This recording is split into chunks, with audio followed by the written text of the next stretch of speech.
Welcome back to the Motivational Intelligence Podcast. I'm Sean Johnson, and today we're bringing you a closed-door conversation with one of the world's leading experts in the field of change, Dr. Gregory Shea. So I'll give you a quick background on Greg. Dr. Gregory Shea serves as the president of Shea & Associates, Inc., is an adjunct professor of management at the Wharton School, and is a senior fellow at its Center for Leadership and Change Management. Dr. Shea did his undergraduate work at Harvard, got his master's degree in management studies from the London School of Economics, and got his PhD in administrative science from Yale. He's authored or co-authored 6 different books heavily focused on leading change, including his most recent Leading Successful Change, 8 Keys to Making Change Work, published by the Wharton School Press, and Your Job Survival Guide, a manual for thriving in change, published by the Financial Times Press. He's also published scores of articles in places like Sloan Management Review and forthcoming the California Management Review. He can be found on LinkedIn as Gregory Shea and on his website, gregoryshea.com. In this episode, we get into his experiences fighting cancer, the concept of leadership proximity, how to, quote, get to the work, systems thinking, and a whole bunch more. Please enjoy this wide-ranging conversation with Dr. Gregory Shea. The Motivational Intelligence Podcast is brought to you by 2Logical's new virtual seminar, Adapt, How to Thrive in a World of Turbulence. Join David Naylor in this exclusive live event with leadership insights on how to effectively transition and manage your team remotely, create a new team purpose and vision for 2021, turn fear and uncertainty into consistent motivation and action, and a whole bunch more. Go to 2logical.com for more information on dates, and as a listener of this podcast, you get a 20% discount on tickets. Just use the code ADAPT2020 at checkout. The Motivational Intelligence Podcast is also brought to you by Mojo, the mental fitness app incubated at 2Logical. With new insights and guidance every day, people that use Mojo report feeling less stressed and more motivated, boosted performance at work, and improved well-being at home. You even get access to episodes of this podcast up to 2 weeks early on Mojo. Mojo is available through invitation only, so join the waitlist at joinmojo.com to reserve your place in line. Greg, you and I, as we were chatting here a while back, for all of us, we've all faced different times of change in our lives, some more dramatic than others. You had a pretty significant change in your life back in 2017. If I remember right, you told me you had gone on a trekking expedition in New Zealand, and you and I shared some of our love for New Zealand, just a phenomenal country, and spectacularly beautiful. But coming back from that, you mentioned you had a bit of back pain that came back from it, and that led to a pretty significant change in your life. Can you tell us a little bit about that? Sure. I'll try to avoid lapsing into a PTSD moment, but yes. So the one thing I'll say that I didn't get to see in New Zealand was, as you and I both talked about, South Island. The one thing I missed was I kept looking for Gandalf. And I couldn't find him. I couldn't find Frodo. A number of the places we walked, you really felt like you were on set, which of course I might have been, right? Given that that's where they filmed so much of Lord of the Rings. So yeah, I have, thanks to probably overactive sense of physical activity, I have I have a couple discs out of place. And so we came back from that trek, which I did with one of our daughters and my wife. I had lower back pain, which I attributed to just something I had regularly, which was due to one of the discs in that place. But it kept getting worse, and by Valentine's Day, and actually the official diagnosis did come on Valentine's Day, a bunch of tests and stuff. So I had multiple myeloma, which is a blood cancer. It's actually one of the fastest increasing blood cancers in the country. And it does a variety, like all cancers, it does a variety of evil things to you, beginning with turning your body against you, which should be, that really should be against the universal code, I think. It's one thing if the universe wants to take you out, it's another thing if it converts your body into your enemy. So anyway, one of the things that it does is it eats out bone marrow. And it had built a tumor in L4, which is one of the biggest of your vertebrae, which sits in your lower back. And so my back was literally breaking. I was collapsing. It was not going on. The pain was not going unnoticed by me, but I had described it to just being some ridiculously bad result of whatever in a history of lower back problems. So when they do that, I won't bore you with all the details, but they put you on chemo for a little bit while they're getting you ready for surgery, and then you're going to surgery, and they got to get, as they say, debulk the tumor. They can't get rid of it, but they make it smaller so it's more vulnerable to the other treatments that you have to go through, and they scrape the bone marrow, try to clean it up, and pack it with what they call bank bone, which is cadaver bone. They rebuilt L4, which had broken, and then went into L3 and L5 to an extent, and then built a north-south brace of, 7.5, 8 inches, something like that, of titanium. And then they built an east-west brace of the brace, 4 inches or so of titanium to brace the brace. And then you got chemo, and then you got radiation, and you got 6 months of chemo. And they brought out all the weapons. So I got stem cell transplant, which is a couple-month process, culminating in my case, about 2.5 weeks in the hospital, as one of my physician friends described it. So basically, Greg, what we do is we kill you and then we bring you back, because they take your part of the process is to get your, since the disease is fundamentally one of your white blood cells turns rogue and then basically takes over.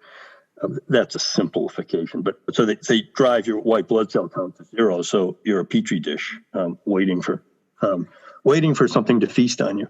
And then they give you a variety of, they give you the blood cells that they've harvested. There's a whole different process back in. And the hope is that this really puts you over the edge in terms of getting the mutation neutralized and healthy cells back into your immune system. Or as my oncologist said, job 1 was to get your immune system to stop trying to kill you. And job 2 was to get your immune system ready so it could kill all the other things that are trying to kill you. And so I'm 3 years out, almost 3 years out, 2.5 years out from the stem cell, over 3 years out from the beginning of the process. And as my oncologist declared me COVID ready about January or so, because my immune system is back into a low normal, but a normal range. So that may be, hopefully I didn't overstay my welcome there on that, but that was 2017. So the return from New Zealand was much less of a celebratory event than I might have liked. Certainly less celebratory than the year before, and trekking in Antarctica, or in 2019 when my older daughter, who was an adventure racer, a serious endurance athlete, who said, "Hey, Dad, I want to take you across the Grand Canyon in a day." But we did it with lots of training, and it wasn't the prettiest work I ever did, but I did that. That was in 2019. It was my 5th trip to the canyon, my 3rd with her, or that she was involved with. So the bookends were there. 2 great treks, one Antarctica, one New Zealand, involving the family, wife, daughters, and then going 24 miles plus of the canyon in August around, it was around 113 degrees with the older daughter. So I think that the story, at least to date, has bookends and a good ending, including the fact that I got to do trips with my older daughter, my wife.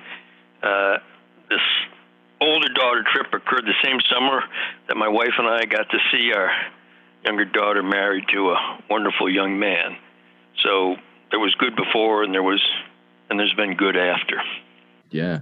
Well, yeah, there's a couple that we might have to come back to Antarctica and the Grand Canyon trek. But before we do, I mean, first of all, congratulations on being cancer-free. That is a hell of a milestone. Yeah. And it sounds like a pretty grueling journey. When you came back from New Zealand, that's I would imagine, such a earth-shattering shock to, your general life and lifestyle. How did you not only cope with that change in your life, but then, that sounds like such a grueling process to kind of come back from. How did you kind of stay mentally strong through that? First of all, I'd say, and I've looked at your site. You got some good podcasts on your site, and encourage folks to go look at it. And I was looking at one about fear. We've got a number of ones that I think are well worth looking at. And my point there would be that I think this handling of, like so many things in our lives, we're all human beings, but the way we handle this stuff is so idiosyncratic.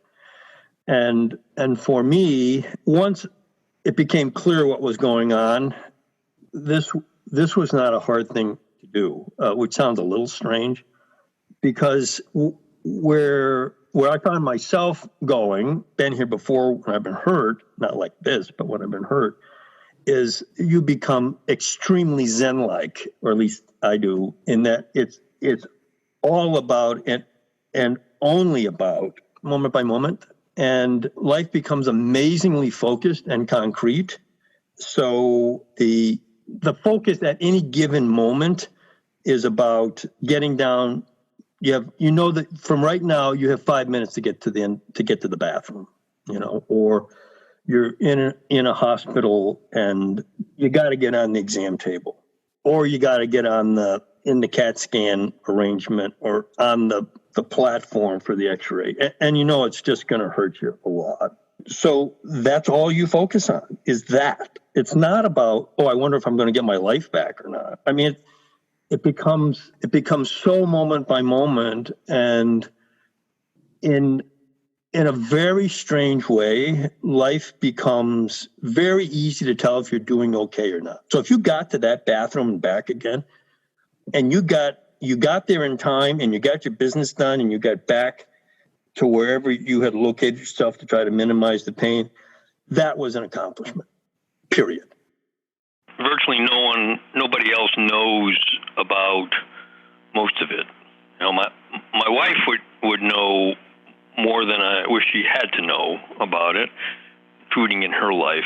But basically nobody knows about it, about the 5 minutes or 10 minutes or 15 minutes, but and your body knows. And yes, my wife knows, and the doctor knows, waiting for me to get on the exam table. And even then, probably no one is aware of just how much this hurts you, or the exact nature of the challenge that you're facing and working to overcome. And that when you say, I just got to do this by myself because I know how I have to do this. And they stand there, and you got on the table, and you got off the table. So for me, there was an acuteness, not just to the pain, but to the experience and to the focus. And I'd say if I had a tribute just, on the physical dimension, that was the physical dimension, and probably the psychological dimension that I lived there. I lived there for, 10 months, 11 months, something like that. I think the relational and emotional, and even spiritual parts of this, I'm happy to talk about as well. The fact that you feel, the presence of other people, and that they're there, but you really, I found I was not available to them. I was so consumed by my kind of narcissism born of sickness, right? Mm-hmm. that I was going through, that I was only marginally aware of them, but I knew they were there and appreciated they were there. But that was like, thank you for coming. And then I'm back to try to manage my pain or whatever I had, whatever set of unbelievable sets of meds I was on or whatever. And, I'm happy to talk a little bit about the spiritual dimension, which is a whole different piece of this, which I had some experiences during the course of that year as well. But all that's working off of being in this really moment by moment, acutely aware, deep partnering with your body to get through this moment or the next minute or whatever. I think there's very few of us who have not been touched by cancer in some way, shape, or form. Both of my parents have battled it at different times, fortunately, successfully. I've lost friends to it, and my brother-in-law passed away from it. And, it always seems to me that everybody goes in with a kind of a sense of mental toughness, and I'm going to beat this. And some fortunately do, and others don't. But for many, it seems like there's a point that they reach where it's almost as though the cancer is won, and mentally they've acquiesced, and it seems like things tend to quickly go south from that point on. Did you ever experience any doubt as you were going through it, Greg, or was it something where you just were able to maintain that mental fortitude all the way through, even through the pain and all of the issues that came? I never encountered that. And again, I think this is just so idiosyncratic, right? You don't escape life without getting whacked, right? And when you get whacked or tested, you both learn things that you have to add to your repertoire, I think, as well as, if you're lucky, occasionally being very surprised that you're able to handle whatever it is that's going on. Illness of a child, death of a parent, illness of as you described it. And there are things that some of us are more able to do and less able to do, right? I've done a fair amount of work with the U.S. military over the years, and every once in a while you end up in a conversation after you've done whatever you're doing, and you're sitting in a bar having a drink, and there are things that people have done which are absolutely remarkable, and then you'll be talking about something else, and their response is, "How could you have done that? Where did you find the ability?" What?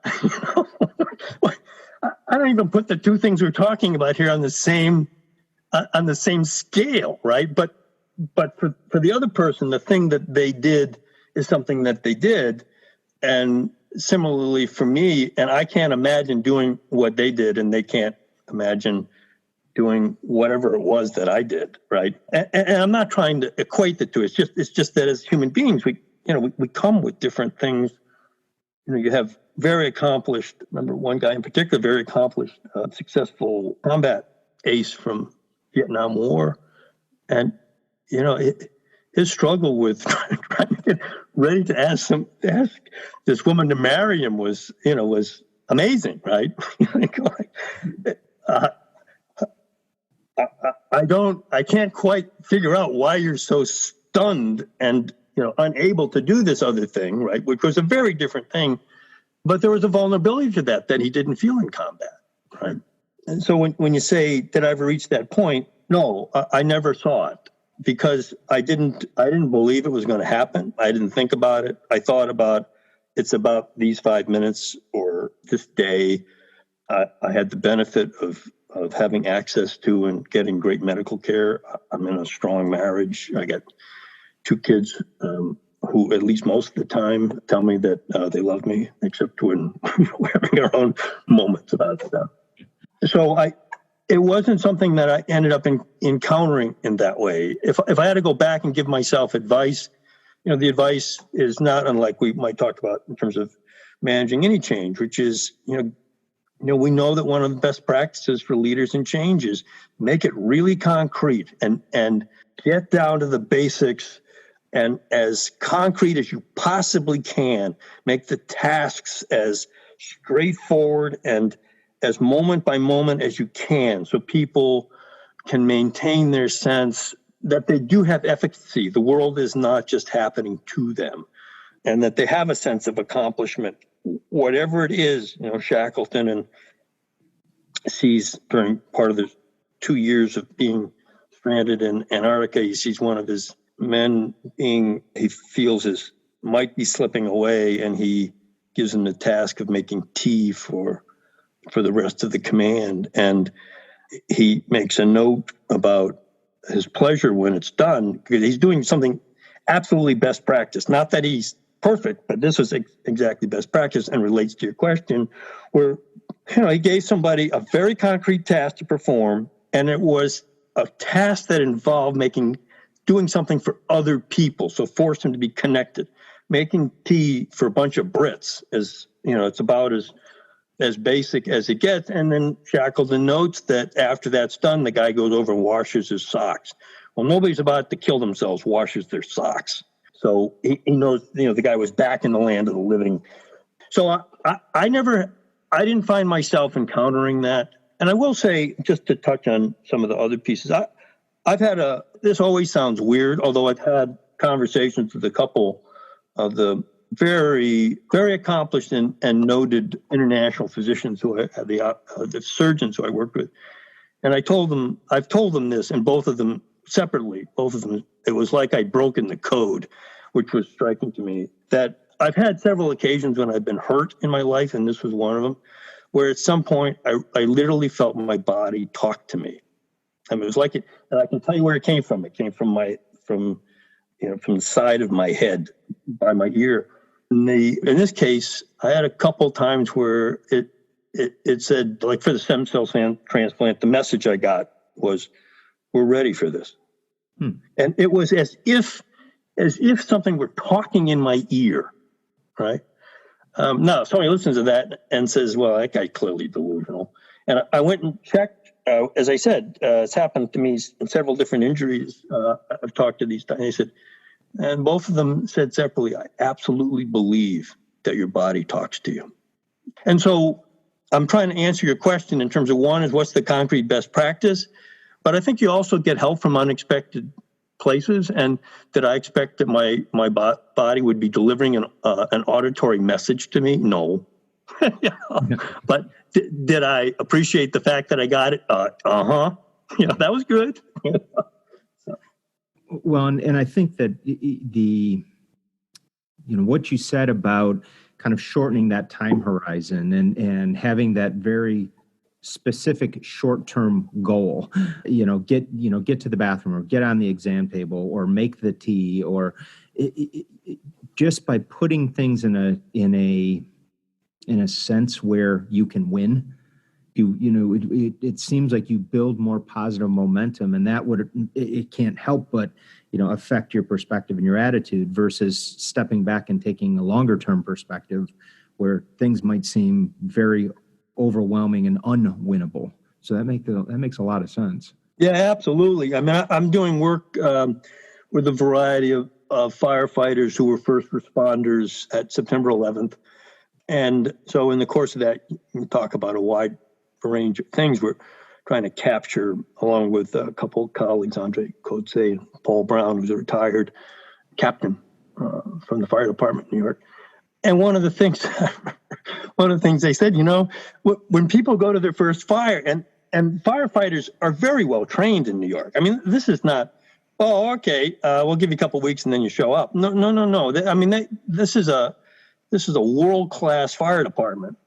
And they said, even that, you don't know when people get to their first actual fire that they're participating and they said, one of the reactions, I won't go through them all, but one of the reactions is they're completely overwhelmed, which one can imagine. You might have people in the building, you got flames going, you got to contain it, you got to get the people out, you got all kinds of equipment, you're trying to figure out what the right stuff, who's going in. There's all kinds of stuff, and it's got to happen fast here. And one of the things that I remember Paul saying, he says, in one side of reaction, the person's simply totally overwhelmed. And so what you do is, as I said, you give them the hose. You give them one of the hoses connected to one of the fire hydrants, and you give them some really specific instruction, like I want you to stand here, and you see that window 2 stories up, I want you to put as much water through that window as you can before I show up. He said, that's it. That's all they can handle right now. And that's what they have to do to settle down, right? Is focus right now on this task, and they needed somebody to give them that task so they could do that, play a role, and get themselves together. Yeah, that makes total sense. Greg, you mentioned the spirituality side of what you experienced, and part of that was your body talking to you, I'm sure. Were there other things that that you felt helped you go through that experience, or that you experienced as you were conquering the cancer? Yeah, and This was hardly daily. I mean, I think I probably had something under 6 of these experiences of one kind or another like this, maybe 6 over the course of the year. Saw everything from, my father died of this disease. It's not supposed to be hereditary cancer, about 5%, but he died of it. And I remember standing in a room, and I have to just collect myself here for a moment on this one. And I became aware of him standing next to me. Uh-huh. And he didn't say anything. It wasn't like a ghost. I mean, but you have a sense of the energy of him being there. And it was just him he was a very important, positive force in my life. And just standing there with the energy that I associated with him when he had this characteristically soft smile, which was whenever he felt particularly connected or often when he was proud of you, it was this very soft energy and it was there for like, I don't know, 10 seconds, right? And it was as I was in the process of moving from the chemo to the stem cell. And then there was, so whether, we could have a long discussion about whether that's a projection from my consciousness, that piece that I carry, that's my father, that I carry with me, or whether that came from the ether. I mean, I don't know, but it sure was real to me, right? And I don't think anybody who is officially a Catholic would call me a Catholic, but that's the tradition I came out of and am a Christian.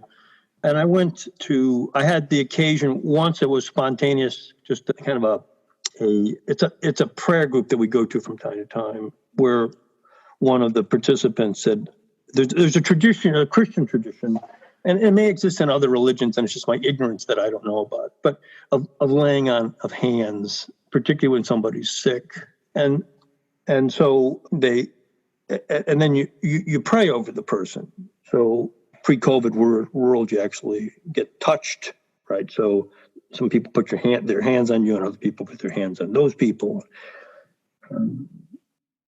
And again, however one wants to define where it comes from, I could definitely feel their energy, and whether that's the energy of the life force or energy of Jesus, I could feel them praying over me. It wasn't just words. And I had 2 occasions where I went to a church where they pray over the sick, and both times were significant. So you end up with a couple people, and they talk to you a little bit about what your disease is, and then they listen to that, and then they put their hands on you and they pray. The issue is the belief is not that there's going to be some miracle that suddenly you're going to step on your car and the next time they do the scan, they're going to say you're healthy. I mean, that's not, the point is to provide spiritual support, and from that dimension that, we probably dimly understand. Well, we do dimly understand. And I've had, during one of them, I had a vision of being held by Jesus, it was kind of twilight. We were near a beach. I love the water. And, I'm a broken mess. I mean, I got infections all over my body. I got structural damages. And at least in the image that I had that came in the course of their praying over me was that he was kind of looking off in the distance. It wasn't like he was looking up. I was in there and I was in this broken condition, and he was crying. And that was, this is not going on for hours. It's an image that comes to you that has a life that lasts beyond the moment, although the moment doesn't last. And that was part of my transition into that image, was that when you talk about, or when one talks about what do you feel connected with, I joined with the crucifixion in a way that I had never joined with it, which was that there was, if one has any identification with Jesus, and I'm not trying to proselytize here, I'm just saying if one has a connection, and traditions have their own versions of this, but in that was that the entry into the crucifixion is that this entity, whoever Jesus was, is, will be, there is no pain that you can experience. There is no emotional or physical pain that you can experience that this guy didn't go through. Mm-hmm. Right.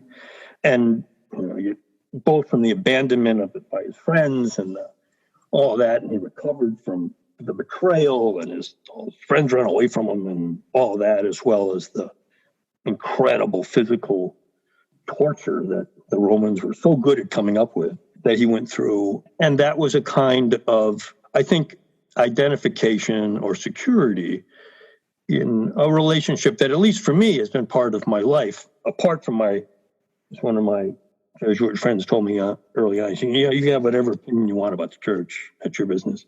He said, but don't confuse that with your spirituality. And so for me, I've read in multiple traditions, the book religions especially, but also have some appreciation of Buddhism and several of the Native American religions and others. That for me, though, the portal to the transcendent is Jesus. And that membrane to the transcendent got pierced several times during the course of 2017 in particular. So you've been very patient. I don't want to overstay my welcome on that particular topic, and understand that for many people that's difficult to take in. And I am in no way trying to either advocate there's only one way to get through this, or that somehow you've got to, there's only one way to whatever one might view as spirituality or the transcendence. But that was my experience during that year. Yeah, no, I appreciate you speaking about it. I think it's incredibly insightful and powerful. You mentioned something where you kind of during that period of time, you felt like you were able to kind of, you said, pierce that membrane, kind of access that spirituality almost kind of as a source of strength, it seems like. What do you think? Is there anything in particular that you attribute it to? I mean, what comes to my mind is you talked about how during that period you almost kind of had this Zen mentality where everything was very concrete. It was kind of step by step. You take the next step. Do you think kind of being in that state of mind was what enabled you to kind of pierce that membrane a few times, or was there anything else at play? Well, as I've gotten older, and as we talked before, my wife did a serious multiple fracture of her elbow and surgery, and is in the midst of first week of recovery. And I told her, as she's also very physically active, different ways. She's a yoga, and she's actually a yogi, right? And so she's in a very different kind of good physical shape than I have pursued, but is active and in good shape. And so I was telling her she was regaining a sense of humor about this. I said, the truth in the end about life is that you never know what you're training for. And in many ways, she had been in training to be able to handle this injury. And I would say in many ways, one could look at my life as I was in training to be a cancer patient for a year and to go through the sets of things that I went through. I didn't know I was in training to do that. So coming back to your question, there are a whole bunch of experiences and skills and conditioning, right, that we go through that we're not quite sure when they're going to be, if they're going to be required, other than we want to have that experience or that skill or that conditioning. It's a little like as a deceased friend of ours who used to say, you're always creating memories for your children, just not the ones you think you are. So I think the training that we go through in life. So have I done meditation? Yes. All kinds of serious physical activity? Yes. Do I have all kinds of of hopefully mental discipline from having been to the types of schools and pursued the kind of profession I have and have the colleagues that I have at Wharton, I would say yes. And all of those things get activated in some way, right? And have I maintained some type of prayer life? Yes. And so those things get activated in their own fashion under the kinds of conditions that we're talking about. They get activated for anybody. We kind of go rummaging, often unconsciously, through our personal toolkit when we're pressed, when crisis arises, when change may push us to the brink. And there'll be some set of things that we pull out of that, or can pull out of that toolkit. Some genetic, many environmental, many a combination of those two things that will serve us well during this time. But did we plan that we were getting ready for that? Probably not. Yeah, no, and I love, the quote, "You never know what you're training for." As soon as you said that, I'm looking at Dave in the studio. We both took out a pen and wrote it down. But I think that's so true. You never know what you're training for. So to that point earlier, you mentioned that your father was such a hugely positive influence in your life. Could you speak to maybe how did he kind of train you for ultimately ending up in that place and being able to conquer such a massive challenge like cancer? Well, so I think that I know you folks have done a lot of work on mentoring, see it on the website. And, David, I've got a picture or two in my head of an icon from the website about you and mentoring. And I think maybe it's from the YouTube clip. So I think the big piece I'd say that is transferable from mentoring, and then I'll go something more personal, is that I think my father really got me. He understood who I was, and I wasn't him, and that was okay. That's big. Mm-hmm. Yeah. That's really big. It's really big for a parent, I think, especially, but I think it's for any leader who's trying to develop people, is to be able to both see yourself. I mean, you can see the things that you may have struggled with, but also who are you looking at, right? That there's at least one Native American tribe. I've had the good fortune in my life to have a couple Native American friends and learned a lot from them, who at least traditionally don't name their child until they come to understand what its spirit is. And so what often gets kind of caricatured or derided as being, like falling hawk or other animal or entity reference, it's meant to try to capture what they believe the entity is that's entered the world in this physical form. And anybody who's a parent, you get this sense, right, when your child is really little. I mean, I got to thankfully be present for the birth of both of our children. One of the great casualties, I think, in the COVID world is that fathers may not always be able to be there, right? And you see that spirit, and it's different for those kids. Right? This kid is different coming out than that kid was. They enter the world differently. They come out of the same womb. They come out of the same woman that you love, but they're different. And you see them as their spirit and their physicality begin to merge. You watch how the interaction shapes them and how their body ends up being expressive, but also changes the nature of their spiritual, who they are, who the entity is, who's the self that showed up from wherever they showed up, right? And so I think my father did a very good job in his Irish Catholic fashion of spotting that and knowing that this was somebody who was different, and that part of the difference was that I put a lot of pressure on him in many different ways. I leaned into him a lot. I leaned on him, but I leaned into him a lot, and he was okay with that. He managed the vector, each time that happened in a way that was almost always both wise and kind.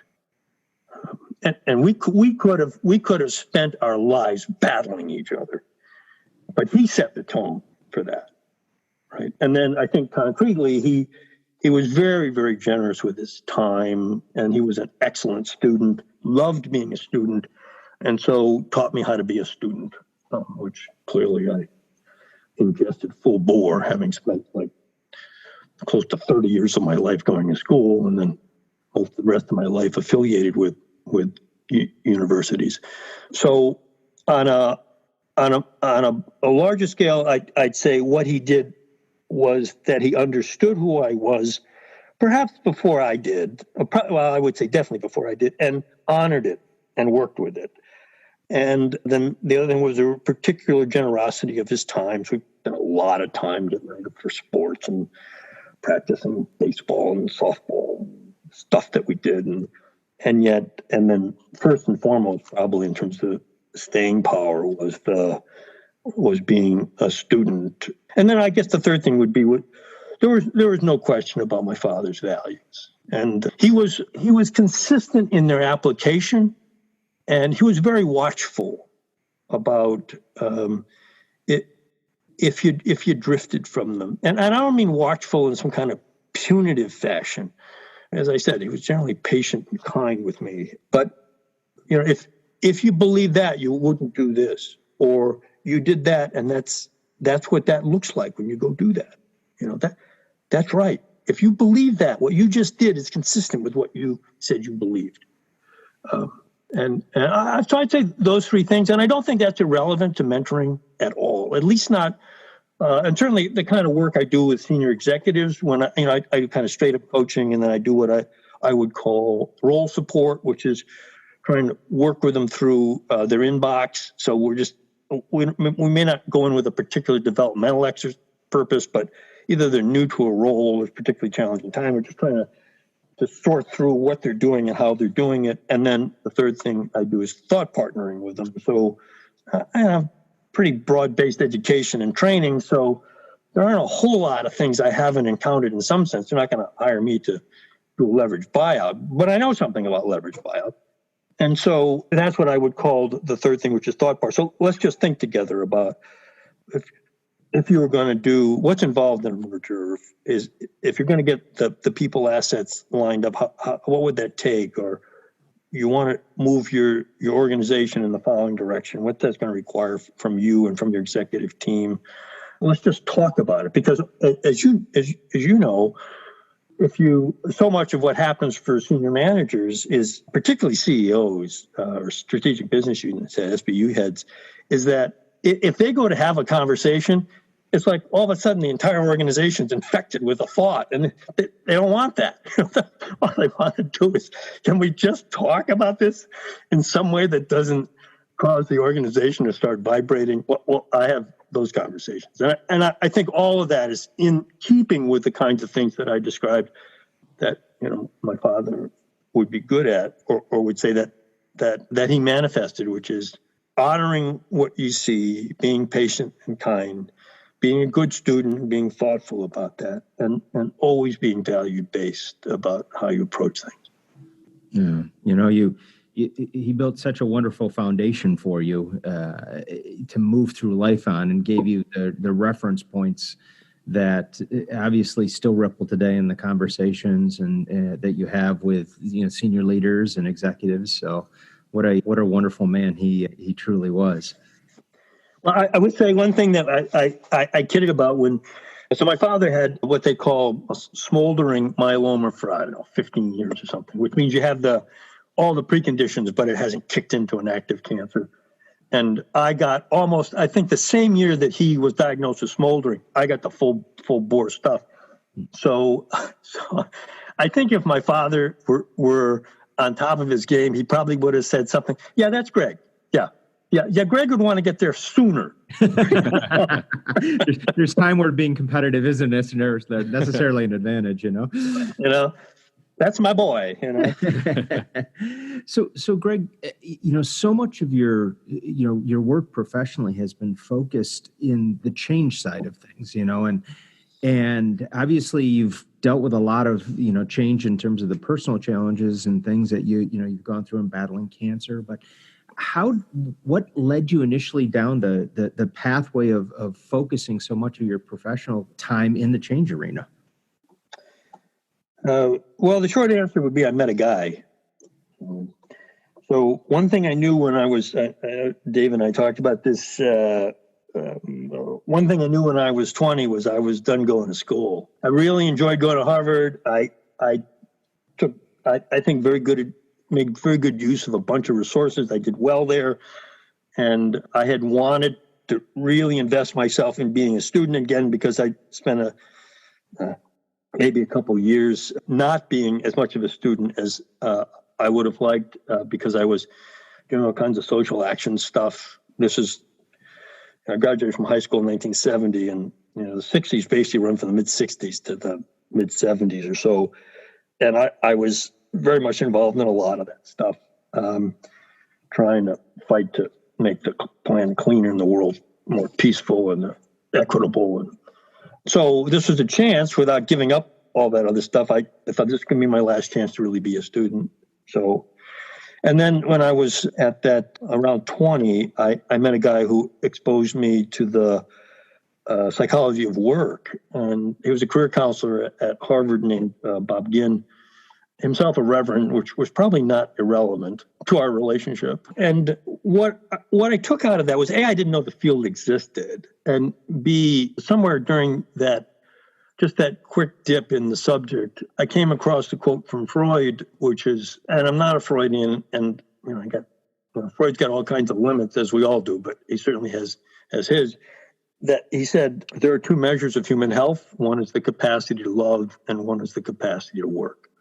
And if you encounter a human being who cannot, to the extent a human being cannot do one or both of those things, to that extent, a human being is ill.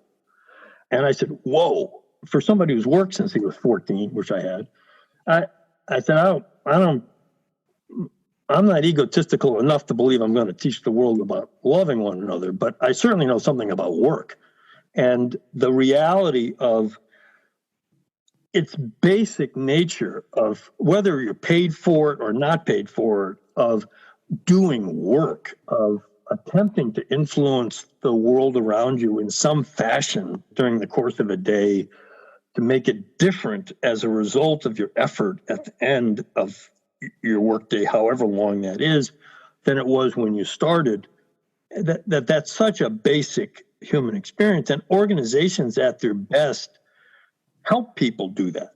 They help us be more effective. They help organize us in role patterns and inside of systems that allow us to have that experience only amplified because we can see what the collective is being able to do, whether that's a work team or whether that's a business unit or whether it's an organization as a whole.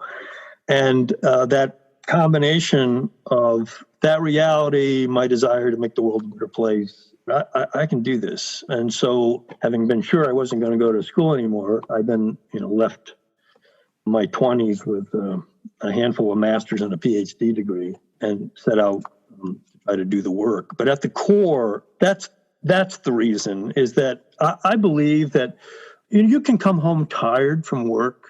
A couple, my relatives are farmers, and they come home tired, and they got the field sorted out, or they got the fence fixed and the cattle back, or whatever it was that they had to do that day, and they're flipping exhausted. They have had it, but they feel good because they got their work done today, and they got to it, they got it done, and now they're with their family, and they're going to bed at some time I couldn't understand, like 8:30 at night, but if you all did the work with them, you're amazed they made it that long, because they're going to be up at 5 or 4:30 or something.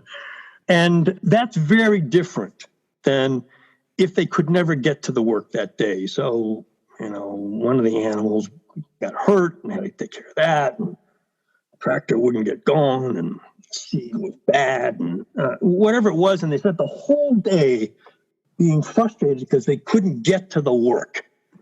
And now they're tired that way too, but that's a double or triple scotch night. That's not a night that you come home and have a beer on the porch and or go play catch with your nephew or your son or your daughter or whatever. That's a day where you've just had it with the universe. And I think organizations at their best can make the former kind of day happen, and in spades.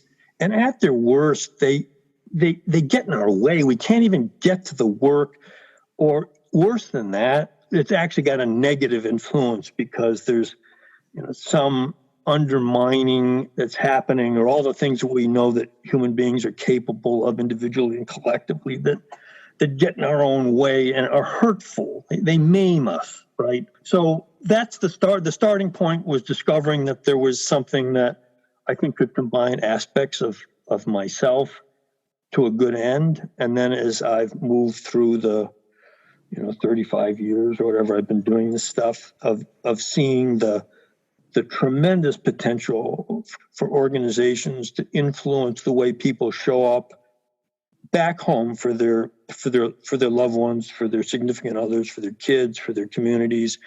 And do they show up in this, I'm tired, but boy, we got some good work done? Or do they show up in this frustrated, even undercut, perhaps maimed fashion from having been, in quotes, at work? I think anybody who's spent any time in an office environment can very much relate to what you shared. Where you come in thinking that you're going to be working on one thing and getting this project done or that done, and then your day gets hijacked and you're drawn into something totally unrelated, and you spend your day running on the treadmill with that, or bouncing from meeting to meeting, and you come home tired, but did you really get anything done? And do you have the sense of accomplishment from that as you would have if you really came in and focused on what you thought you were going to do? Well, and I've done a lot of work over the years with clinician leaders, both nurses and docs, and they have to make this decision about what they're going to do with the clinical part of their life versus the opportunity to be an administrative leader. And one of the things that and it's true generally, we can talk about any profession that's got a technical core to it, whether it's a financial analyst or an engineer, architect, is, all right, so when I'm doing that work, generally one of the good things about that work is I know how I can tell I did a good drawing, or I can tell I got the diagnosis right. I can tell I made the patient more comfortable, whatever it might be. The work in particularly more senior levels is often far more diffuse, and it's harder to tell at any given time that you're actually making a contribution. And so this is a subset of the thing you're talking about a moment ago. And so I think part of that transition is that they have to figure out, do you want to do that kind of work or don't you? And if you don't, that's okay. But it's not the same as the work that you do. I remember interviewing, I believe I may be the only Wharton faculty member who has a publication in the Annals of Surgery. But I was doing this study with several surgeons, and so it had to do with retention and turnover inside of, when residents leave, it's very expensive for the resident in all kinds of ways, for the resident and for the program. And well, this was at Penn, it's published, so I can say that's what it was. And Penn had a good retention rate. They wanted to make it better, and so I got to go and review cases of people leaving, right, and trying to understand of the better than normal rate, but still you got people leaving, as I said, for cost both to them and to the program. And I got to interview a surgeon who had been involved so he'd been a mentor to one or two of the people I was to look at. And so in the course of that conversation, I asked him, you're in your 70s, your reputation was clearly established, and you don't need me to tell you that you're not doing the same stuff you were doing 10, certainly 15 years ago. And he said, that's absolutely right. Your skills diminish, right? And if you're good as a surgeon, you recognize that when they're diminishing. I said, why are you still doing this? He said, I do basically the simple stuff now, and I proctor or watch other people. He said, but the reason I'm still doing it is because by 10 o'clock, almost any morning that I'm in the OR, so usually operations start 7, 8 o'clock in the morning. He said, by 10 o'clock, I know I've done good by somebody. Now that, that's an organization equipping an individual who, in this case, chose to spend his entire professional life as a clinician in the OR, right? He's running a team because that's what the surgeon does. But it's equipped him to do work through that time that even he was at least in his early 70s when I was interviewing him, is that poignant and powerful to him. The juice is that sweet of having that experience as a result of him doing his work, that he could see that impact. Even though he wasn't an organizational leader, he was a leader of that team, and the organization equips him to be able to do that work, which is then tremendously gratifying, obviously, to the patient, but to the people involved in doing the work. And I don't think that's peculiar to healthcare. No, I think that's innately what we as human beings crave, is that sense of purpose and that feeling that we can win, which ties back to what you talked about when you were going through the cancer side of things. And I think we find fulfillment in when we're in a space where we see and feel that real sense of purpose, and we feel like we can affect our ability to succeed. Yeah, and I love this idea of get to the work, enabling and empowering people to really get to the work, the important work.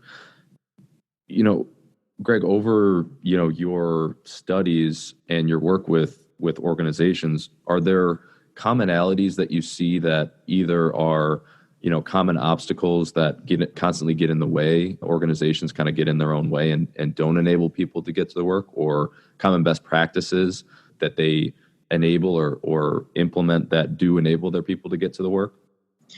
So what is this, halftime? We're going to spend the next hour and a half on that one? We've just been warming up. Yeah.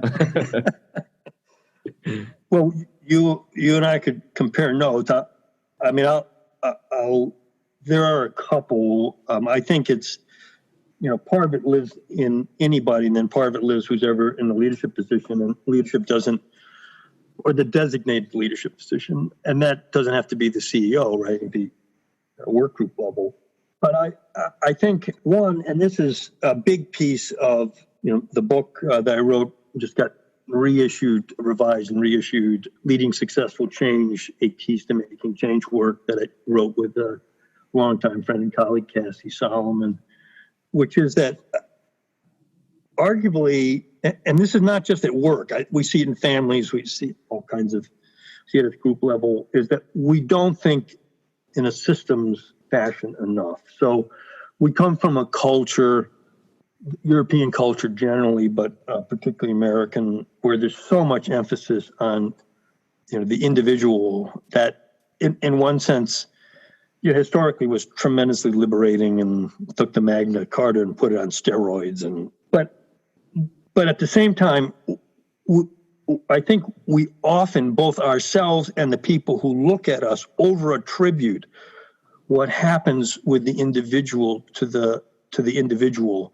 And it's not to say that we're not responsible and that our actions don't matter, but part of my training, and I believe it's accurate, is that there are, depending on the situation, the components live with you, they live with the group, they live with the connection with other groups, they live inside the organization, they live inside the larger societal system.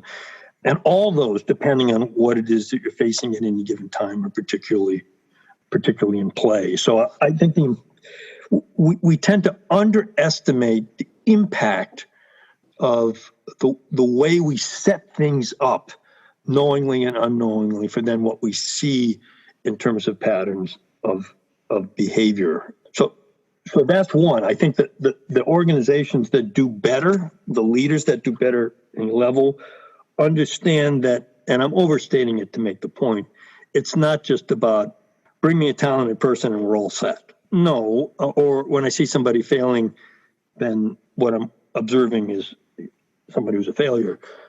Deming famously just made and remade the point about in the end, the impact of individuals in work systems is limited unless they can get to the systems themselves, right? I'm paraphrasing him, but and he said, and don't blame system failure on individuals. That's patently unfair. So I think one thing that particularly as either we become part of organizations that are bigger or we're running bigger parts of organizations, that's one of the key transitions is to move from the individual management of people to the managing of the systems, the design, implementation, modification of the systems that create the environment that drive particular behavior. And so, and I think that's key to thinking about change then, which is in the book.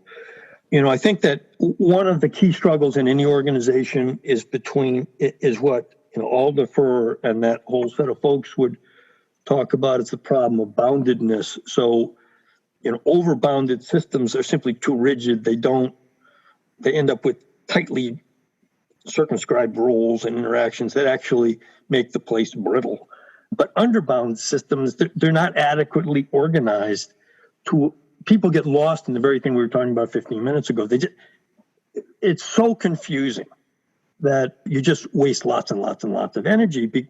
And you also often run the risk of having the type of conflict in those systems that is much more primitive. So the question of trying to think about what's the right level of order that you want to have and flexibility and when I think that's something that characterizes organizations that are not just good in the moment but adaptable over time, is that they think about what's the right level of clarity that we should have versus fuzziness that can allow us to be more playful or more creative without wasting the energy of folks. And for any leader at any level, the issue of hubris and vanity, and it can happen, for a first level, it can happen for a straw boss, let alone for a CEO. One of the manifestations of that, I think Milgram dealt with brilliantly, if marginally ethically, in his famous set of experiments, which involved having people administer shocks or believe they were administering shocks to other people to an increasing level, and depending on the experiment, how far they went. But in a number of the experiments, they actually believed that the person had become unresponsive, and they were told by the experimenter they didn't get the answer right, and he said, well, they didn't respond, shock them. And so it was an ever increasing level of shock, and this was going on, to an amazingly disturbingly level. And one of the key findings in that, at least for me, was that the number of people who would go to the end of what they believed the highest level of shock available. And as I said, in a number of these experiments, the quote learner had become unresponsive at this time, right? It's a straight linear connection, a line of the connection of how proximate they were to the person that they were quote teaching. So you have in the experiment, you have the experimenter, you have the person who's the teacher who's administering the shock, and then you have the learner who actually is a shill who's part of the experiment. But anyway, and how far that teacher would go, they had different setups for how close they were. So in one, they're literally in the same room and have to put the person's hand on the shock. Two, they had no contact or virtually no contact with the quote learner. And the people who were proximate to the person who was quote the learner stopped much sooner. And the further you got removed from the person, the more likely you were to go all the way to the end in terms of administering the shock. And so I'd suggest that the issue of being proximate to the people that you're trying to lead or change, propinquity in human affairs matters. So who do I actually see in the flesh? And the importance of that, I think, both in terms of like Milgram's experience, the experiment, the misuse of power, but for the check on hubris. If I'm with people, the more that I'm with them and the less that my showing up is like a state affair, right? Or an affair of state and an official visit, the more I have contact with that, it provides a check, one of the many, that we can build in, including, you hire people who will tell you the truth. But this proximity piece of staying close, and an unlikely source for this, at least prima facie, would be Erwin Rommel, who, one of the supremely talented leaders of and initiators and developers of armored warfare, North Africa Corps. He's also a strong advisory tale on who you allow to be your mentor, given that he developed early on a strong relationship or an admiration for Hitler, which by the end he was willing to participate or at least acquiesce to an attempt at his assassination. That's a whole separate advisory story. So this is expertise in an ugly service. But Rommel, part of what made him Rommel was that he was regularly in and out of the front lines. This is a guy who's a theater commander. He's basically in charge of the Mediterranean, plus or minus. And his staff was all over him. They said, there were times where he was literally behind. He fell behind the line, so he was in British occupied territory during a battle because he was so close to the front line, which is just about unheard of. And his response supposedly to his staff, or at least allegedly to his staff, and they said, "You can't do that. We cannot afford to lose you." Right? You think about the topic of hubris here, and Rommel's response reportedly was, "How can I possibly know what they're capable of if I don't know how they are?" Right. And so his desire to stay in this horrific arena, namely armored warfare, and he came to see as being a horrific service, namely Nazism, and yet his deep dedication to making sure that he stayed close. And that's something that's true for Shackleton and Antarctica. It's true for any number of, I think, leaders who we look to and say, what a remarkable thing they accomplished was they were at their best when they were most proximate. And that, I think, long way around, but I think that's one of the ways that we check our desire to simply locate failure in a single person or to become too filled with our own hubris. And it provides some insight into systems. If you're deeply involved and they simply can't get something, or you see the logic of why they're doing what they're doing because the systems around them are simply aligned in the wrong fashion, that's the way you find that stuff out. So, well, and that even brings to light a more pressing challenge today with so many people working virtually. It's not as easy as walking down the hallway and having a conversation. So for us as who are in leadership roles, to be mindful of how are we having these conversations? What are we doing to perpetuate those?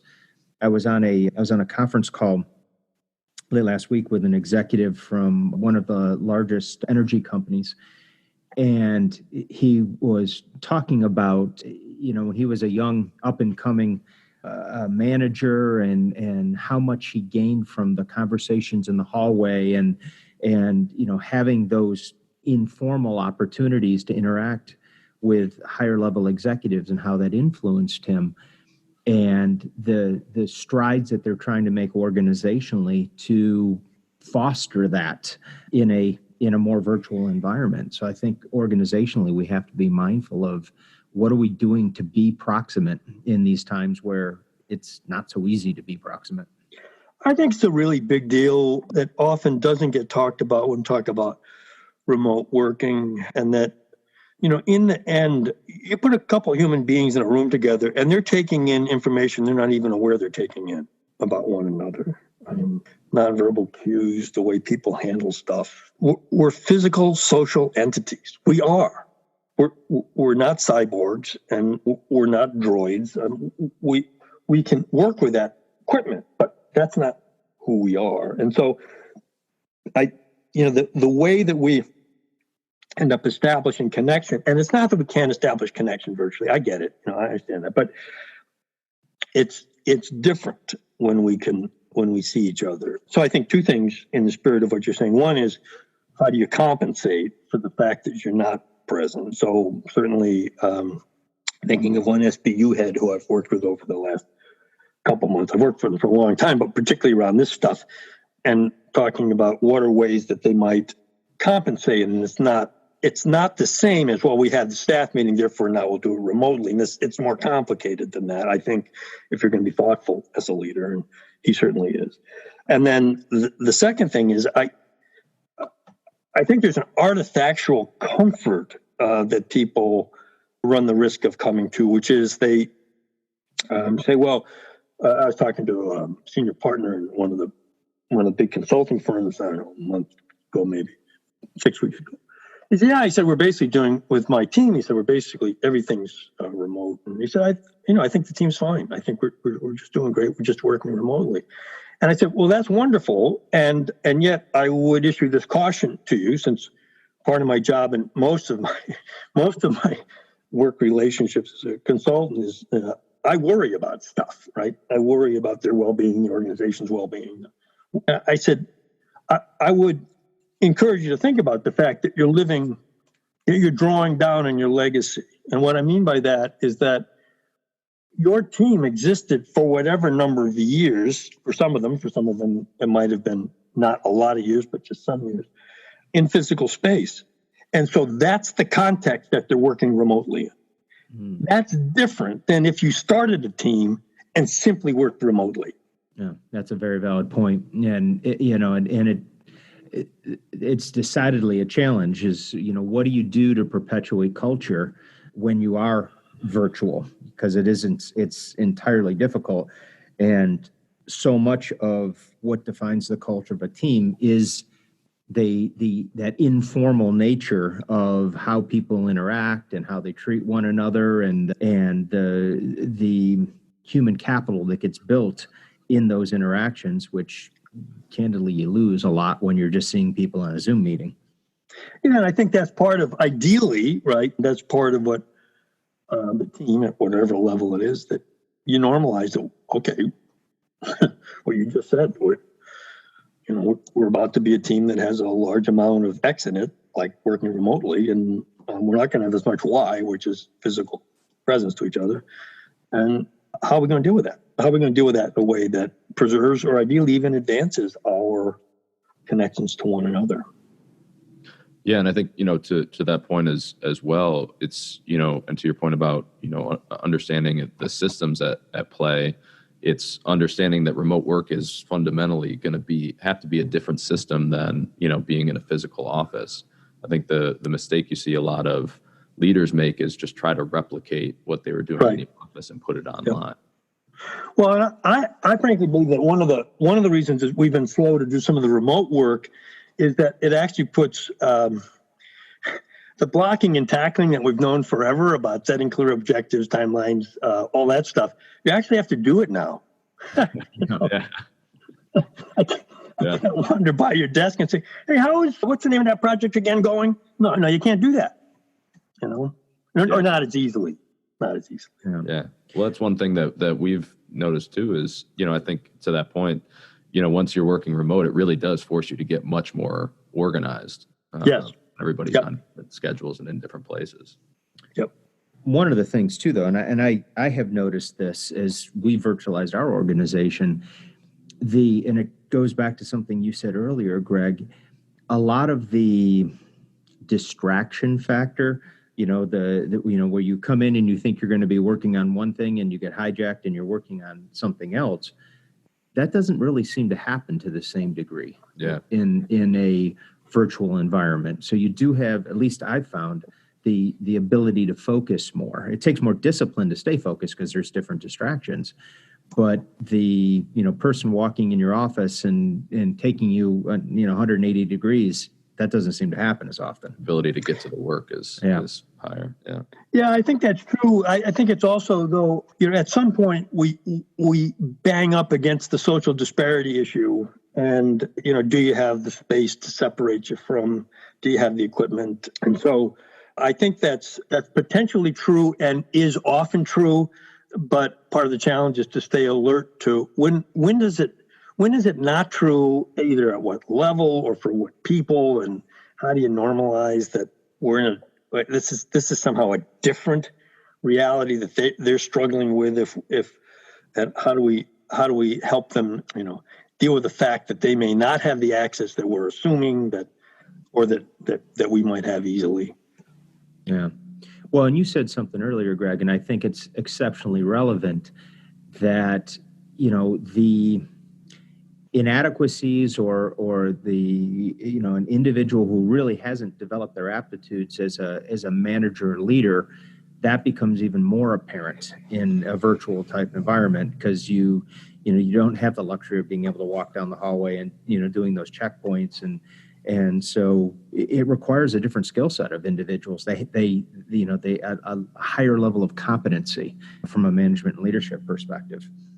Yeah, I think it's a different, but its form takes a different form or different manifestation. But as soon as you become a leader at any level, especially most senior, is how clear is your lens on the knowledge of yourself and what you're good at and what you're not good at. And if you're going to have that fundamental a change where you don't have, as you just described it, that kind of physical access, and you're moving into a remote environment, given who you are, what might that make easier for you? What might that make harder for you? And do you have clarity of knowledge of what you're working from? The current head of Jay had this great quote. I remember him saying that conversation at some point. He just said, one of the things that I've discovered as I've become more, he's a West Point graduate. He said, one of the things I've discovered as I've moved higher and higher in organizations is my jokes just keep getting funnier. And his comment, of course, he's indicating that he's fully aware that it's getting harder to get that clarity of vision about what he's actually good at or not good at, given this level, right, of the task and of the performance, et cetera. But I think this is an example where we move from more physical work or physically present work to remote work is, all right, so this is very different. If I were hiring me into this job, what would I say are the things that are likely going to serve me well that I am, and what are the things that are going to be challenges? How am I going to deal with that? Just like one would in any other change of assignment. Right. So, Greg, when you and I were talking a while back, you had, and it was such an interesting and enlightening perspective that you shared about really around the topic of change and what makes change work. And you'd given some examples that I thought, well, actually, what I found was interesting that I had actually, myself, you mentioned Fitbit as being one of the examples. And I've got my Fitbit on my wrist, and it was a change that it worked for me.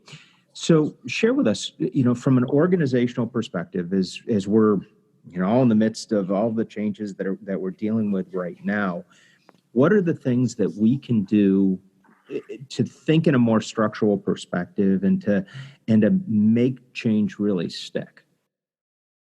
So there are two basic ways that I've gone into writing things about change. One is how individuals do their own adaptation.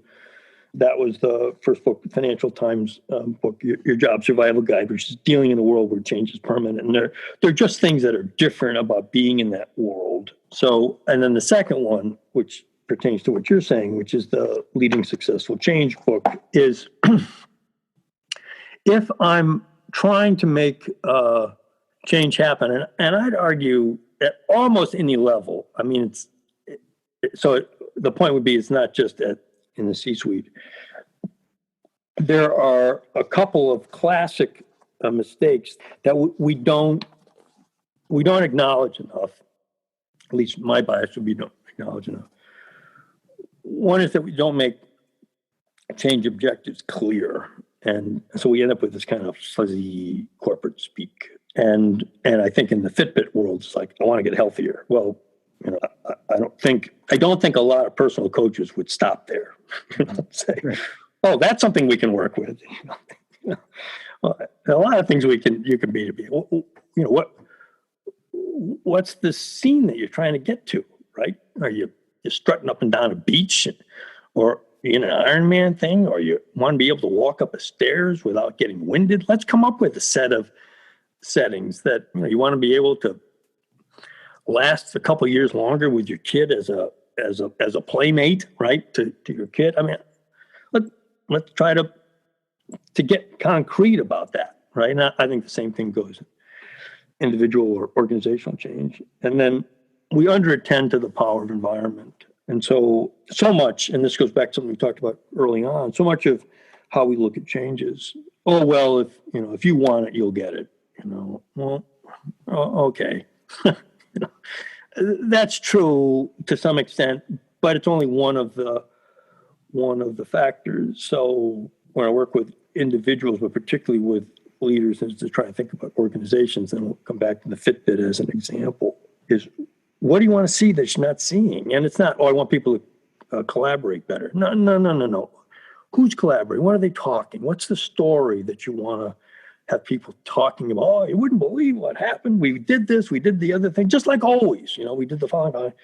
What is it that you want to see? What's the story or scene or narrative that you want to have? And then work backwards from, as Russell Lakoff would say, begin with the end in mind. And then work backwards and say, how am I going to change things like organization, which is lines and boxes and meeting schedules, and workplace design, which is tools that are available as well as close to each other. What are the protocols or tasks? How they laid out, things you're supposed to do in a particular sequence. People, what training, what skills do you have? What are the rewards that are present for how you act? Either the rewards in a behavior sense, which can be rewards or punishment, money, but it can be social recognition. It can be the sense that you just you love endorphins, right? Measurement. So what are the metrics that you're using? Information distribution. Who gets access to what information? Do you have to ask for it? Is it pushed to you? Do you have to pull it? And decision allocation. Who gets to decide what, when? Who gets to participate in what way and which decisions? And that those systems in play then drive what people do, particularly at work. And so we take the Fitbit example. If we wanted to say, oh, well, it's a technology, we could say that, well, you modified a tool in the workplace and now you have this technology. Yeah, but that's not all that happened. They did that. They changed information distribution, so they got your real-time information, came right to you. And there's all kinds of measurement depending on what level of the product you got. There's minimal training to make that possible so you can use it, so ease of access.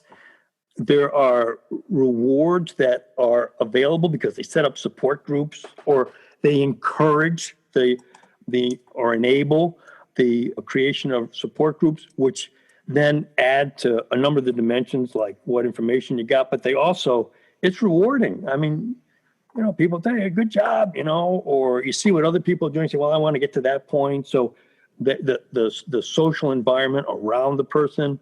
And so it's not just that they introduced the technology, they introduced a technology that was associated with certain kinds of information, measurement. It enabled group formation that helped peer recognition as well as self-motivation, that they've got ancillary activities that drape off of the technology around training that they have, or the people who do that stuff then embed the technology inside of the training exercise. And as I said, ease of entry into the technology, so you don't have to do lots and lots of training. Although there's, the more you know about this stuff, the finer tune you can get with it. And of course, I don't know specifically about Fitbit, but I would imagine if it's like other technologies I've used like this, the further you want to go, there's always another level of purchase that you can make, either of the hardware or the software.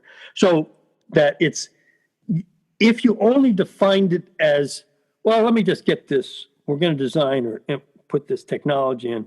That's a little like what we do regularly when we try to do inventory control or healthcare settings, where we try to put in digital records, which are important technologies.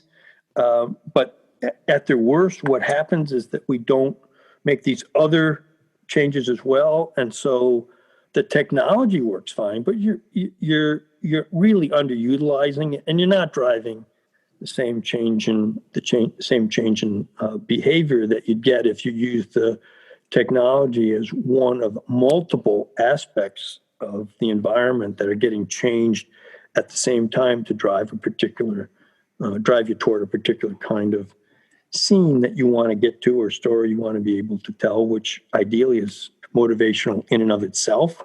And then the altering of these other things, say, if I change, all these things are going on, I might actually be able to pull this off. Well, that's exactly the point. Yeah. So it's helping people to, here's what's going through my mind. I want to make sure I'm framing this the right way. So often we focus on what is the outcome that we're looking to get from change versus the really the why or the purpose or the story behind the change. And that would seem to me like it would impact buy-in and acceptance and that side of things. You mentioned something as well, and that's kind of the immersive nature. And I think you said something before in one of our conversations where you said you have to make it so that the people can sit back and say, the world has changed and therefore I must change. Does that, am I framing? Right. And I think it's one of the tasks of leaders that I'd argue that any strategy worth its salt, and by that I mean that it's a change in some kind. A strategy can be worth its salt by, we're doing so well, we're not going to change anything. That's rare, but possible. But any strategy that really involves, we got to move in this direction to take advantage of this opportunity or to thwart this threat or whatever it might be. In the end, I'm hard pressed to come up with a difference between implementing strategy and leading change. I think that we often in the course of change, or too often in the course of change, there are any number of common mistakes we make, but I think one of the things that we miss is that we don't adequately attend to what we're actually trying to create. So we don't, for example, work with people to, if you really wanted to concentrate on let's use a marketing objective, the share of wallet, and move from volume to share of wallet, and what would that mean? You can talk about that strategically, but at some point you're going to have to implement that. And the implementation, I'd argue, now you're leading change. And so if I'm actually going to get people, and that can be a very significant change, just like a switch from volume to quality. When we make those changes, what is that going to look like in terms of its operation? And the point is not to give people a manual, is to say, all right, so what are things that would happen that would be different? So you get a call from the field, or a customer contacts somebody, or even better, somebody contacts a customer, and it triggers a series of events, and these are the conversations, and this is the information they pull up, and there's a musing there about this is going to help my candidacy for a bonus because we have a shared measurement. But you're telling a story from a future reality that you want to get to about a day in a life. That's what and that's what people can connect with. They understand that. I get it. So as we were talking, if you come to me and we're nomads living in the Sahara and want to talk to me about how to hunt bear, you're not going to get me on this one. And in fact, our relationship is now strained because I don't know where or why you're headed in that direction. If you drop me in the Pyrenees, particularly 4,000 or 5,000 years ago, and you want to talk to me about bears, I'm really interested for a number of reasons, including my safety and the fact I really like their caves, and I'd like to have them. So that's the external reality of the organization. But what are you doing as a leader to try to convert that and into something that becomes a local reality or environment for people? And that's the work. I mean, the strategic work of trying to figure out what's the opportunity, the threat. Is it bears or is it something else? You figure it out. But then you got to translate it into the environment that people experience, particularly as you move into the organization day by day, or people, it just doesn't make sense. You're asking me to change my behavior in the face of a local environment, things like organization, workplace design, task, skills, rewards, measurement, information distribution, decision allocation, all that stuff that tells me that doesn't make any sense. So it's the translation of that into, and I try to use this example somewhat flippantly, but somebody can show up and say, this is what we're going to do. We're going to migrate to the following blue water piece. And it can be a great strategy. And we're all committed to this. And then that's kind of the end of the conversation, plus or minus. And likely people leave that going, well, that was kind of interesting. We'll see. As opposed to if you showed up one day and you got a new org chart, which places you in a service line as opposed to a discipline-based organization or functionally organized organization. You're going to be co-located with different folks because that's going to line up with the new organization chart. You've got several different protocols that are now laid out that are new to you. You've been scheduled for training sessions, particularly around collaborative decision-making, which sure seems like it's going to be important now, as opposed to simply trying to work up the organization and manage your boss. The rewards, there's a note there about the change in reward structure and how it's going to run across pieces of the organization now, and they're going to be joint rewards based on joint objective achievement. Measurement, there's several things in place now where you're going to be measured in different ways that have to do with joint success as opposed to singular success inside of the former silos. You got access to information that you didn't have before, much of which was locked into particular silos, and now you've got access to it. And there's some decision processes that are now collaborative or require mutual sign-off, which weren't there before, and the sign-off involves the people that you're now much more coupled with. Now, if I just took those two examples, great speech or that, which one is going to be more believable? And I'm willing to bet that for most people, it's that. The bubble over their head is, I don't need the speech. I mean, it'd be nice to have the explanation. If you want to spend the time explaining why we're doing, that's fine. But I really want to get to this training session because clearly we're not in Iowa City anymore. We're in Manhattan. And I gotta figure out how I'm going to survive in a very different day-to-day environment. Whatever it is that's going out there, whether we're in Sahara or the Pyrenees, I get it. Bears are now important to me. And you convinced me that that's going to be a big part of my life. I'm on it. And I think that's something that we often don't do when we think about strategy implementation, which I think in the end is change, or when we think about what we label as leading change, is that it's not that people aren't responsible for their own behavior, but if you don't change in the immediate environment around them to drive different behaviors, why would they want to change their behavior? It's not going to lead them anywhere, regardless of whatever the strategy might be. And the two associated points, one would be, if you build what you want to do into the kinds of subsystems that are labeled in the book and just went through here, that's sustainable. That's what people need to then figure that I'm in this place, I'm adapting to this reality, as opposed to you have to visit them every day and remind them what they're supposed to be doing. And then secondly, just to reiterate the importance of, if I'm trying to signal commitment to change, and most people who have worked in organizations have gone through one of the seemingly countless change efforts that don't work, and we know that a majority of change efforts don't work or are deemed unsuccessful, that you gotta make it believable to me that this is going to happen, because I'm probably more than a little jaundiced.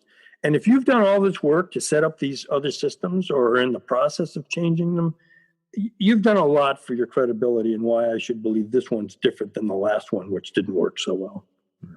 Yeah, no, I think there's so much truth to that, particularly in the commitment. I think you said it before of, they hear the speech and then it's kind of a, yeah, we'll see, where they think, maybe this is just a flavor of the week. But until they actually see what's going to be changing and what the systematic changes are going to be, there's not that, signaling of commitment even from the top that this is something we're really committed to. It's more just something that we're talking about. right now? People are very smart about their environments. We live in high altitude, low altitude, wet, dry, hot, cold. We live everywhere. We live in space. I mean, geez. And we're really adaptable. But we adapt to the environment that we encounter, and we adapt socially. It doesn't take long for us to adapt physiologically, even. It's why athletes train at high altitudes. If you're a Peruvian mountain climber or a Sherpa, you've got a body type, and you've got a different pulmonary system. So we're literally change ourselves physiologically. We're adaptive. So if that's a species strength, why spend so much time, which I would view as an overemphasis? It's not that it doesn't warrant attention. Why spend so much time telling people that you have to want to change? Yeah, you have to want to change, but it has to make sense for me to change. And it makes sense if the environment is sending cues to me that says, you're in a different place now. And that environment is a local environment. Leadership has to deal with the strategic environment and the translation of, what's the strategy. But day to day, I got to deal with that local environment that I laid out and that we talk about in the book. Yeah. When I go back to, the experiment you mentioned earlier in our conversation about the electric shock and, how when somebody was closer proximity to the learner, that affected what their behavior was going to be. And we talked about that, as proximity from a leadership perspective, but even broader stroke, I think that's just proof that people's behavior changes based on the system you put them in, and you have to put them in the right system and be cognizant of that. I think that's a great point. So, Greg, I want to be respectful of your time, but before we wrap up, I kind of wanted to get your perspective on the future a little bit. The world is changing very fast, and on your website, it mentions, Greg's main industry focus reflects the state of an industry. The more turbulent, the more likely he's involved. In the 1970s, it was manufacturing and telecom. 1980s, telecom and financial services. 1990s, computer and internet, power industry, higher education. 2000s, healthcare, global enterprises, and not-for-profit board of directors. So my question is, what do you think those incredibly turbulent industries are going to be over the next 3 to 5 years with everything going on with COVID and maybe even beyond that? Yeah. Big question, I know. Yeah. So I guess I'm writing some stuff about this currently, and I think that there are, first of all, I don't think it's going to change as much as some of the mavens say it's going to change, right?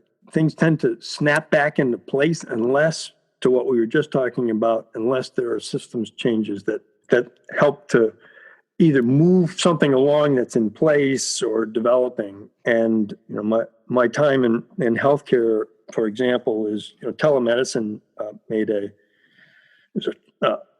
tremendous increase in telemedicine visits during the pandemic for all kinds of good reasons. And part of it's technological, part of it's back to the model in terms of changes in different dimensions. But one of the things that is getting, as it's getting unwound, is that reimbursement for it is snapping back, in that there are insurance companies that are either removing reimbursement for telemedicine or reducing it significantly. That's a big ouch. So I think it bespeaks that there are things going on that, depending on how you want to support them, you could really get them to stick. But if you don't change the systems around the thing you're seeing, for example, that physicians and patients are making better use of digital technology to be in touch with each other, then the change is not going, you'll have some change, but it's not going to be to the degree that you might have expected or wished. So that said, I do think that the issue of remote work will certainly become, we've had the experiment, and I think it works. Most people have learned it works better than we thought it might have worked for those who were skeptical, which probably means commercial real estate is not a really good play right now if one's thinking about investing. But it's also true that we're social animals. So back to what we talked about for a few minutes there, what's the right way to integrate that? And then there's the whole, is it going to be different this time? Back to where we started our conversation, from the 60s in terms of social disparities and all the associated turbulence societally around what do we do in terms of systematic discrimination? How does that play itself out? What's the face of that inside of organizations? How well we go about handling that so we don't. Now, I've done diversity inclusion work since the late 80s, I guess, and at its worst, these things develop into the white guys feeling maligned and the minority, whichever, how many ever there are in the room, end up feeling that this was just a vent session. So will we actually get engaged in a conversation and then with policies, both inside organizations and in our society, that allow us to really talk about what's at play here and what are the many gifts that come from our ancestors and what are the curses that they passed on to us, and how do we fight the dragons that they left for us. So I think those will be answers that at one sense you say, oh, that's way beyond my pale, and I'd say probably not. It's probably not beyond your pale. I worked with two organizations that in the latter part of this last decade have made specific effort to be very clear about the values that were in play inside their organization, how you recognize them, how you support them, how you coach through them, and how you don't tolerate violations of them. And that would,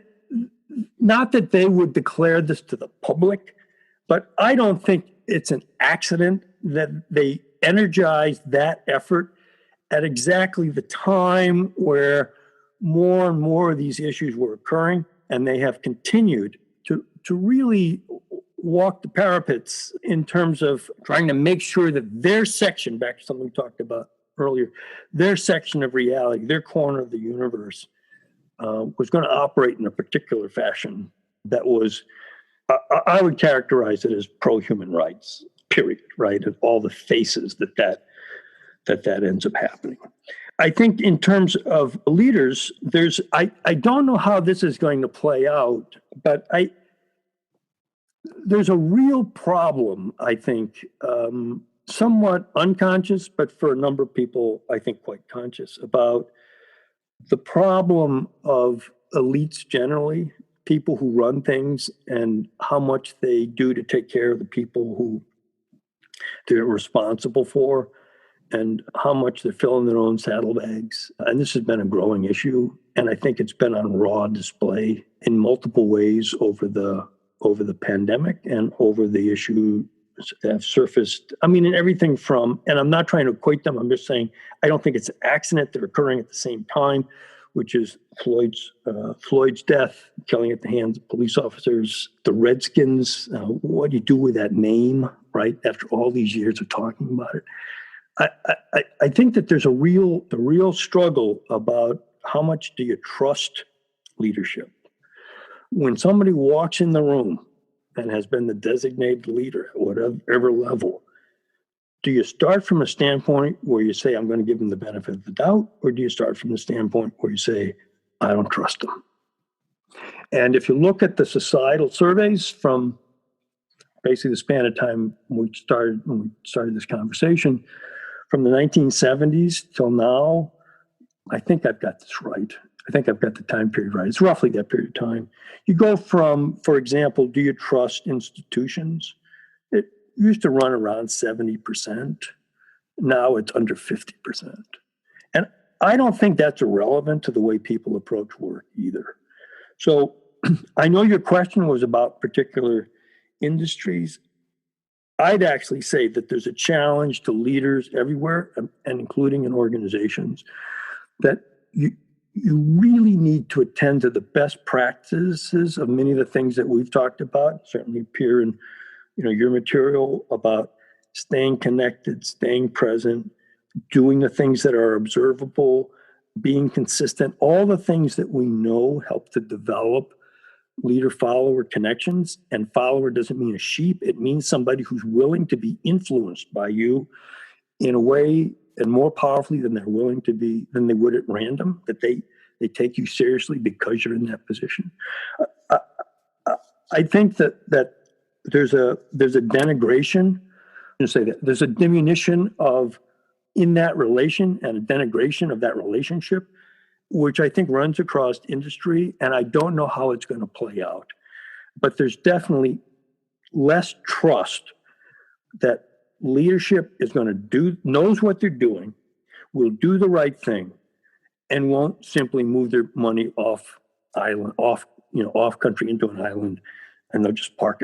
I'm being a little flippant to make the point, but I think that's longstanding. It's multiple decades, and it's been amplified by the financial crisis, 2007 to 2009 or 10, depending a little bit how you count, and certainly in this last handful of years as well. So, not trying to skirt the question, I think that the question you ask is an important one, and I think what the future holds runs across industries in the dimensions that we're talking about. Greg, it's interesting, I go back to something that you mentioned earlier about in the environment that we're in now. It's harder to hide. We have to up our game as managers and leaders. We can't. We've got to move in a different way than perhaps we've moved in the past, or the fallibilities or the things that we've avoided doing in the past are ultimately going to come back and bite us. And so I think you're 100% right that now is a wonderful time for us to step back and really begin to ask ourselves, as a manager and as a leader, what are the skills, what are the aptitudes that I've really chosen to hone and refine? Are they the right ones? Are they the ones that are going to not only serve me, but serve my team, the men and women on my team, and helping them to accomplish and achieve what they really want to give them that sense of purpose, that feeling that what they're doing is meaningful and that they actually can win in that. If I've been clear enough in my intention in that regard, not just in my words but in my actions. It's kind of ties back to what you talked about with your father and the way that he raised you.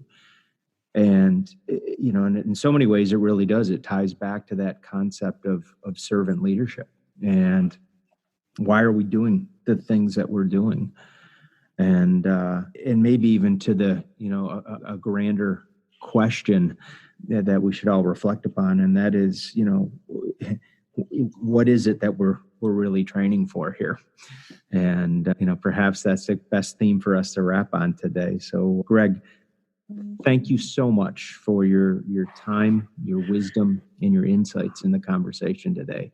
Very, very insightful. Pleasure talking with you. Hopefully our paths will cross at somewhere else down the trail. It's been a pleasure to have them cross here. Indeed. Absolutely. Thank you, Greg. Thanks, Greg. Take care. The Motivational Intelligence Podcast is brought to you by 2Logical's new virtual seminar, Adapt: How to Thrive in a World of Turbulence. Join David Naylor in this exclusive live event with leadership insights on how to effectively transition and manage your team remotely, create a new team purpose and vision for 2021, turn fear and uncertainty into consistent motivation and action, and a whole bunch more. Go to 2logical.com for more information on dates, and as a listener of this podcast, you get a 20% discount on tickets. Just use the code ADAPT2020 at checkout. The Motivational Intelligence Podcast is also brought to you by Mojo, the mental fitness app incubated at 2Logical. With new insights and guidance every day, people that use Mojo report feeling less stressed and more motivated, boosted performance at work, and improved well-being at home. You even get access to episodes of this podcast up to 2 weeks early on Mojo. Mojo is available through invitation only, so join the waitlist at joinmojo.com to reserve your place in line.